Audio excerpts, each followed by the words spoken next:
Olá! Já parou para pensar que os maiores eventos da história talvez não tenham sido fruto de planos super geniais, mas sim de um simples acaso? Pois é. Nesta análise, a gente vai explorar essa ideia fascinante de que, às vezes, a história não é escrita, mas meio que tropeça em si mesma, sendo moldada por acidentes, erros e pura sorte. E a questão central que vai guiar a gente hoje é exatamente esta. Será que somos os arquitetos do nosso destino ou só passageiros numa viagem que é movida pelo acaso? De um lado, a gente tem a intenção, o planejamento todo cuidadoso. Do outro, o caos, os eventos aleatórios, imprevisíveis. Vamos investigar essa tensão? Então, vamos começar pelo mais inesperado. Vamos dar uma olhada em como alguns dos momentos mais transformadores da história não nasceram de uma estratégia, mas de um simples descuido, ou de um golpe de sorte inacreditável. Pensa só em Alexander Fleming, lá em 1928. Ele estava estudando a bactéria Staphylococcus aureus. Aí resolve tirar férias e, cansado, deixa o laboratório dele uma bagunça. Quando ele volta, encontra uma das culturas de bactéria toda contaminada por mofo. Mas em vez de jogar fora, ele observa uma coisa incrível. Onde o mofo crescia, as bactérias morriam. O que começou como um momento de puro desleixo se transformou na descoberta do primeiro antibiótico. Isso aqui ilustra o ponto perfeitamente. Não tinha um plano mestre. Era só um laboratório bagunçado, um fungo oportunista e, o mais importante, um cientista atento o suficiente para sacar o significado do que estava vendo.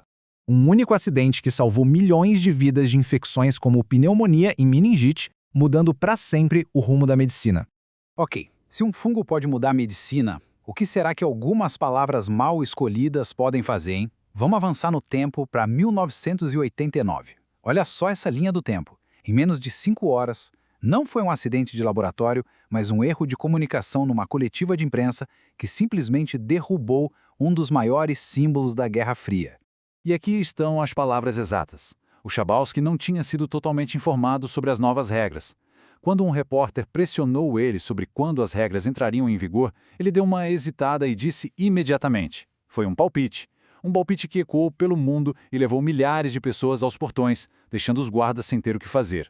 Um império desmoronou por causa de uma resposta improvisada. Mas nem toda história é um acidente. Agora vamos virar a chave, sair do caos e ir para o cálculo frio e preciso. Vamos ver um evento onde o futuro não foi um tropeço, mas foi desenhado no mapa. Isso aqui foi o oposto completo de um erro numa coletiva de imprensa. A Conferência de Berlim foi um esforço deliberado, metódico, para dividir um continente inteiro. Potências como Grã-Bretanha, França, Bélgica e Portugal sentaram para resolver suas disputas e traçar fronteiras sem a menor consideração pelos povos que viviam lá. E esse é o resultado. Dá uma olhada nessa tabela. É quase uma planilha de controle de territórios, o inventário de um continente. Cada potência europeia garantiu sua fatia, traçando fronteiras com régua num mapa, sabe? Ignorando completamente as linhas étnicas e culturais que existiam há séculos. Isso não foi um acidente, foi a imposição deliberada de uma ordem, um ato de design geopolítico cujas cicatrizes são visíveis até hoje. Claro, a história raramente é tão simples assim, preto no branco. Muitas vezes, ela acontece nesse meio termo, meio confuso, onde ideias planejadas batem de frente com reações que ninguém previu e criam algo totalmente novo. Vamos pegar a Magna Carta, por exemplo. Hoje em dia, a gente vê ela como um grande plano para a democracia, para o Estado de Direito. Mas a realidade de 1215 era, bem, muito mais complicada.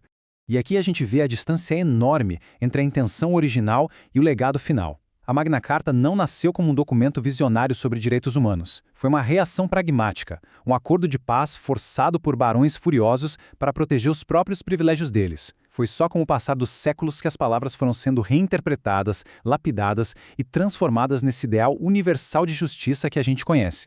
Agora, se a Magna Carta foi uma reação que virou uma ideia, a Revolução Francesa foi o contrário.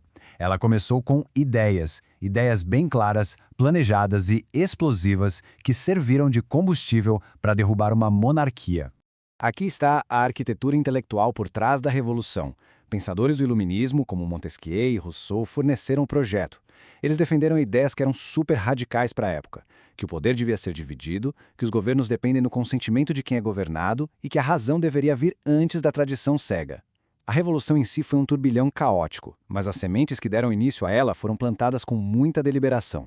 Agora, vamos para o exemplo mais extremo de história por desígnio. Um evento que não foi um acidente, nem uma ideia que evoluiu, mas um ato calculado, cujo impacto e moralidade ainda ecoam nos nossos debates mais quentes hoje em dia. Aqui não teve sorte, acaso ou erro de comunicação. O uso das bombas atômicas foi uma escolha consciente, o resultado de anos de pesquisa científica e planejamento militar estratégico. Foi um ato de design histórico na sua forma mais devastadora. E isso nos leva a um ponto fundamental. Mesmo o ato histórico mais meticulosamente planejado não escapa da ambiguidade. A decisão foi calculada, mas as consequências morais são infinitamente complexas.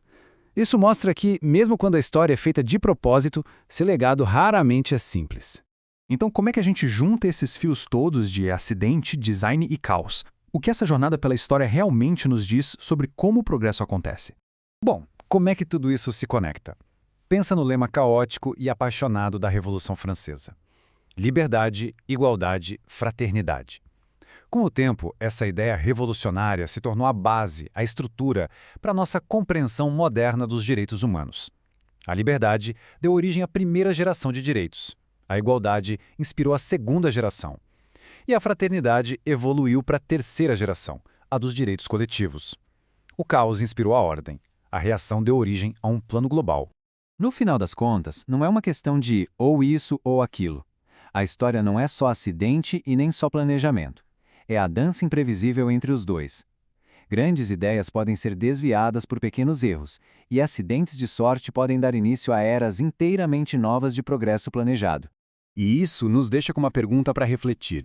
Enquanto a gente planeja nosso futuro com novas tecnologias, políticas, ideais, quais são os laboratórios bagunçados ou as coletivas de imprensa mal informadas do nosso tempo? Talvez a lição mais importante da história seja esta. Planeje o que for possível, mas esteja sempre pronto para o inesperado. Obrigado por acompanhar.